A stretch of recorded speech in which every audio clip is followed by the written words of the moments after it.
My parents didn't want children at the Christmas party, including my son. But when I arrived at their house, I saw my sister's 3 kids. They said these children deserved to be here, so I told I was ending their support. I never thought I'd be a widow at 34, but here I am, Kate, sitting at my kitchen table at 7 a.m., trying to get my 7-year-old son ready for school while fighting back tears. It's been months since the accident at the construction site took Mark from us, but sometimes it feels like yesterday. The first few months after Mark's death were a blur of paperwork, tears, and sleepless nights. I honestly don't know how I would have made it through without Sarah and Jim, my in-laws. They've been absolute angels, picking Tommy up from school every day so I can focus on work. I stop by their place afterward to get him, and every single time, they try to give me money. Sarah, really? I can't take this, I said last week, pushing back the envelope she tried to slip into my purse. Kate, sweetie, we want to help, she insisted, her kind eyes meeting mine. We know the insurance company paid well, but your family let us do this. She's right about the insurance. The company paid out $250,000 after Mark's death. Between that and my job as a marketing manager, we're doing okay financially. But it's not about the money with Sarah and Jim, it's about the love they show us every day. If only my own parents were half as supportive. Mom and Dad have always made it clear that my older sister Rachel was their golden child. And now they extend that same favoritism to her kids over Tommy. Last weekend was typical. Tommy was excited to see his grandparents, but within 20 minutes, Mom was complaining about his questions. Why does the clock make that sound? Tommy asked, pointing to their antique grandfather clock. How does it work inside? Kate, can't you control him? Mom sighed, rolling her eyes. He's always asking questions about everything. Rachel's kids never give us this much trouble. Dad nodded in agreement, reaching for his laptop. Here, Tommy, why don't you play some games instead? Look, I downloaded some new ones. But Tommy didn't want games. He wanted to talk, to learn, to connect. Meanwhile, Rachel's 3 kids sat in the corner completely absorbed in their phones, barely acknowledging anyone's presence. And my parents held this up as the ideal behavior. I've learned to bite my tongue. Growing up as the less favored child, I got used to these comparisons long ago. Now I just shake my head and stay silent when they praise Rachel's parenting while criticizing mine. At least they do help occasionally with Tommy, watching him when I have late meetings or picking him up if both Sarah and Jim are busy. It was supposed to be just another Tuesday dinner at my parents' house. The warning signs were there from the moment I walked in. Mom had made my favorite lasagna, which she usually only does when she wants something. Dad was unusually chatty, asking about work, about Tommy, about everything really. They were building up to something. I just didn't know what. So Kate, Mom said, carefully cutting her lasagna into perfect squares. We've been meaning to ask you something. How much was Mark's life insurance payout? The question hit me like a slap in the face.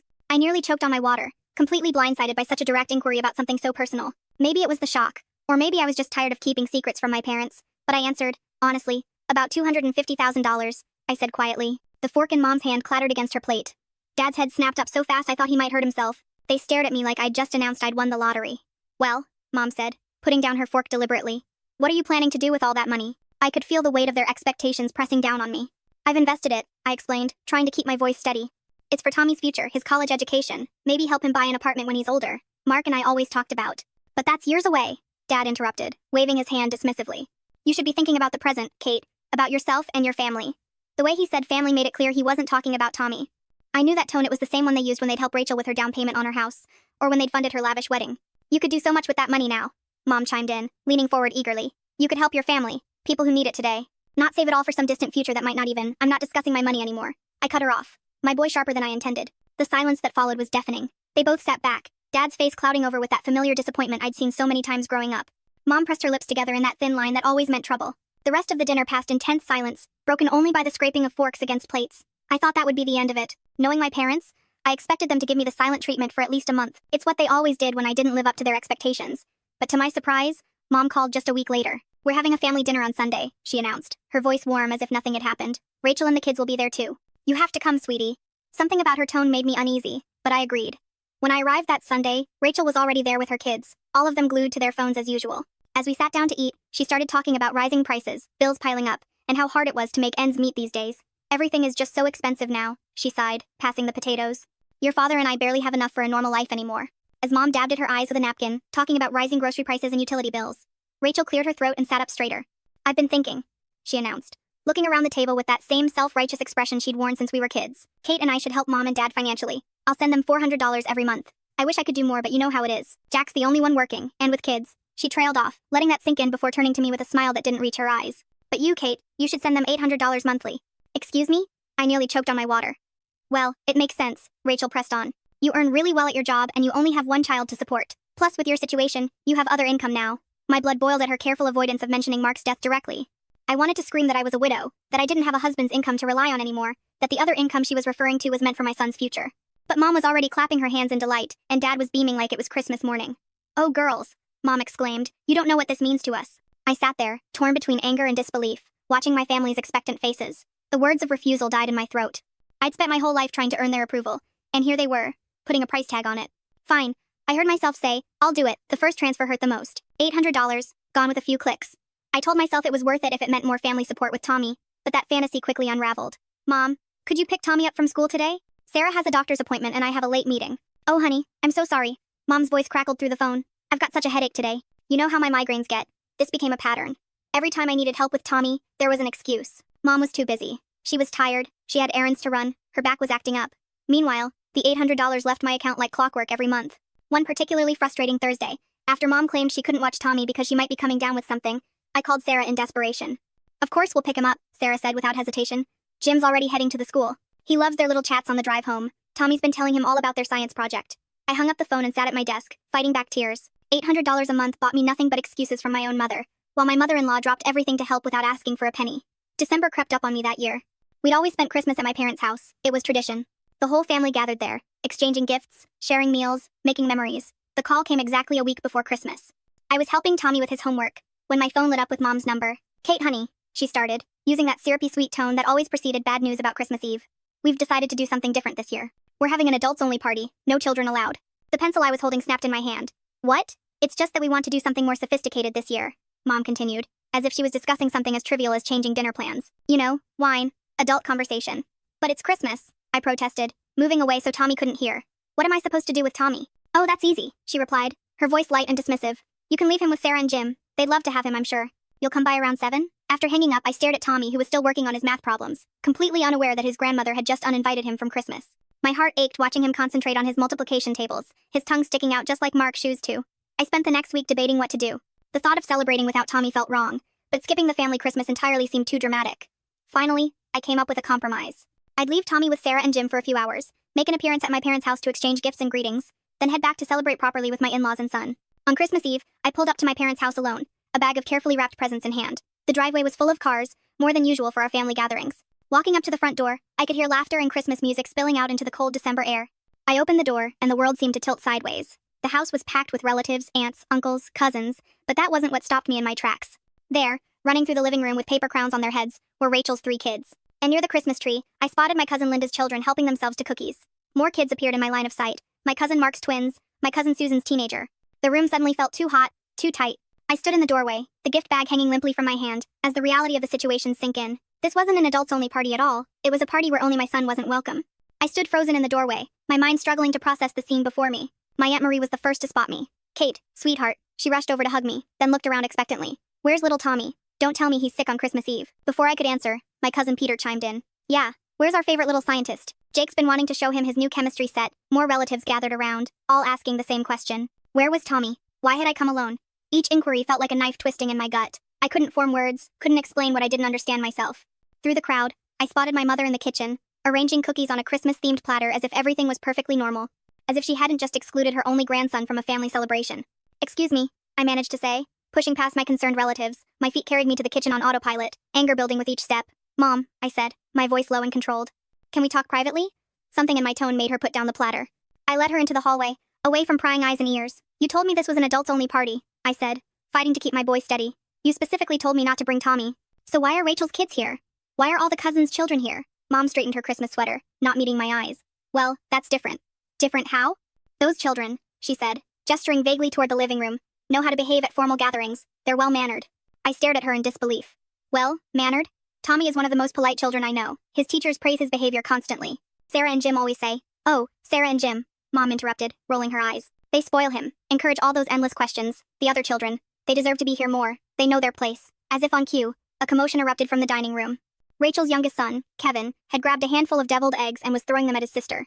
The eggs sailed across the room, splattering against Emily's new Christmas dress as she shrieked. I turned back to my mother, raising an eyebrow. Yes, I can clearly see their superior manners on display. Mom's face hardened. That's just children being children. But when Tommy asks questions about how things work, that's unacceptable behavior. Don't be so dramatic, Kate. He's fine with Sarah and Jim. I'm leaving, I announced, turning toward the door. I'm going back to my son. Mom shrugged, examining her manicure. Fine, leave if you want to make a scene. But put your gifts under the tree first. We're opening them after dinner. Something snapped inside me as I stood there, watching my mother's dismissive shrug. Before I could second-guess myself, I walked into the center of the living room. I cleared my throat loudly, the sound cutting through the holiday music and chatter. Heads turned, conversations died mid-sentence, and suddenly, all eyes were on me. Several of you have asked why I came alone tonight, I began. My boy's stronger than I expected. Why Tommy isn't here celebrating Christmas with his family. Rachel started to move toward me, but I held up my hand. Let me finish. I'm here alone because a week ago, Mom called and told me this was an adults-only party. I was specifically told not to bring Tommy. What? Aunt Marie's voice cut through the silence. But all the children are here. We didn't know anything about a ban on children, Uncle Steve added, looking confused. Mom stepped forward, her face flushed. Kate, this isn't the time. Oh, I think this is exactly the time, I continued, my voice rising slightly. Because you see, there wasn't really a ban on children. There was a ban on one child, my son, who apparently isn't good enough for this family's Christmas celebration. The room erupted in murmurs. I saw shocked faces, disapproving looks directed at my parents, and confused children watching the adult drama unfold. But that's not even the best part. I laughed, but there was no humor in it. While my son isn't good enough to attend Christmas, I'm apparently good enough to send my parents $800 every month, and Rachel here sends $400. Rachel's husband Jack's head snapped up. Wait, what? What, $400? The color drained from Rachel's face, as Jack turned to her. You're sending your parents money every month? From where? Our account barely covers the bills as it is. Rachel's composure cracked, her face flushed red as she looked between our parents and her husband. I never actually sent any money, she stammered. Mom and Dad asked me to say I was sending $400 so Kate would agree to help them financially. They said if she thought I was contributing too. The silence that followed was deafening. I watched comprehension dawn on my relatives' faces as they pieced together what had happened, how my parents and sister had manipulated me into supporting them while simultaneously excluding my child from family events. You're telling me, Aunt Caroline's voice rang out sharp and clear, that you scammed your own daughter out of $800 of dollars? You're nothing but scammers. Using your own daughter like an ATM while treating her kid like dirt? That's low, even for you too. The room erupted in overlapping voices, some expressing disgust, others demanding explanations. Rachel was trying to explain herself to an increasingly angry Jack, while my parents stood there, their carefully crafted facade crumbling around them. I raised my hand, silencing the ongoing arguments around me. I have something else to say. The room fell quiet again, all eyes returning to me. Mom and Dad stood frozen by the Christmas tree, their faces ashen. Rachel was still trying to explain herself to Jack, but even they stopped to listen. From this moment on, I said, my voice steady and clear, I will no longer be sending you any money, and I won't be maintaining any relationship with you or Rachel. I'm done. Without waiting for a response, I turned and walked out, leaving the bag of gifts by the door. The sound of the door closing behind me felt final, like the ending of a chapter one should have finished long ago. Sitting in my car, I pulled out my phone and opened my banking app. With a few quick taps, I canceled the monthly transfer to my mother's account. It felt like cutting off a chain I'd been dragging behind me for months. The drive to Sarah and Jim's house seemed to take both forever and no time at all. When I pulled into their driveway, I could see Tommy through the window, helping Sarah decorate Christmas cookies. The sight of him, happy and loved, brought tears to my eyes. We spent the rest of Christmas Eve with Sarah and Jim, decorating cookies, singing carols, and watching Tommy's eyes light up as he helped Jim arrange the nativity scene. This, I realized, was what family should feel like. The next morning, while Tommy was still asleep surrounded by the presents Santa had brought, my phone rang. It was Aunt Caroline. You might want to hear how things ended last night, she said without preamble. After you left, it was like a dam broke. Uncle Mike stood up and said he couldn't stay in the house another minute. Then Aunt Marie and Uncle Steve followed. Pretty soon, everyone was gathering their coats and kids. I listened as she described how the relatives had left en masse, not even bothering to say goodbye to my parents. Some had apparently made very loud comments about manipulative behavior and family shame as they walked out. And Jack? I asked quietly. Oh honey, he was livid, packed up the kids right there and then told Rachel he needed time to think about their marriage. Said he was taking the children to his parents' house for Christmas. Rachel was crying. Your parents were trying to damage control, but it was too late. I could hear her take a deep breath. I want you to know, Kate, we're all on your side. What they did to you and Tommy, it's unforgivable. After hanging up, I sat on my bed, processing everything. My phone started buzzing with notifications, text messages from Mom, Dad, and Rachel. They all said variations of the same thing. We're sorry. We were wrong. Please talk to us. We can explain. I read each message once, then archived them without responding. The week between Christmas and New Year's passed in a peaceful blur. Tommy and I spent quiet evenings with Sarah and Jim, played board games, watched holiday movies, and enjoyed the simple pleasure of being with people who truly loved us both. Then, on New Year's Eve morning, the doorbell rang. Through the peephole, I saw Mom and Dad standing on my porch, clutching a large, elaborately wrapped package. My heart thumped against my ribs as I debated whether to open the door. Kate, we know you're home, Mom called out, her voice muffled through the door. Please, we just want to talk. After a moment's hesitation, I opened the door but stayed firmly in the doorway, blocking their entrance. They looked smaller somehow, less intimidating than they had a week ago. We brought this for Tommy, Dad said, holding out the package. Through the wrapping paper, I could see the logo of an expensive electronics store. He doesn't need it, I replied, making no move to take the gift. Please, Kate. Mom stepped forward. We know we were wrong. The way we treated Tommy, the manipulation with the money, we're truly sorry. And we want you to know, Dad added quickly, that this isn't about the money you were sending us. We really do feel terrible about everything. I studied their faces, searching for sincerity. Are you sorry because you realize what you did was wrong? Or are you sorry because the entire family knows what you did and won't speak to you anymore? They exchanged glances, and in that brief look, I had my answer. I think you should leave, I said quietly. I don't believe you, and I don't trust you. Not anymore. But we're family, Mom protested, tears welling up in her eyes. No, I shook my head. Family doesn't manipulate each other. Family doesn't exclude a child from Christmas. Family doesn't scheme and lie to get money. What you did, that's not family. They left eventually, still clutching the unwanted gift, their apologies trailing behind them as they walked to their car. I watched them drive away, feeling not sadness but relief. In the months that followed, I stuck to my decision. I didn't answer their calls or respond to their texts. Rachel tried reaching out too, but I blocked her number. The money I had been sending to my parents went into Tommy's college fund instead. The funny thing about cutting toxic people out of your life is how much room it makes for better relationships to grow. Aunt Caroline started inviting us over for Sunday dinners. Uncle Mike and his wife had us over for barbecues where Tommy could play with his cousins.